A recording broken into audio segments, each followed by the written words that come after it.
Question of the day. What is this and what is it used for in this application?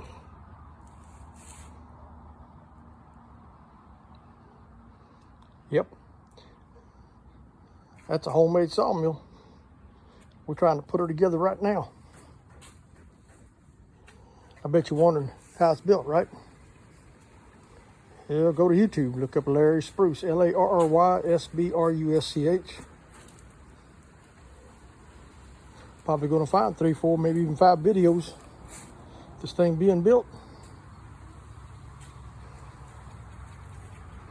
If you don't know what that little box is by now, you'll never know.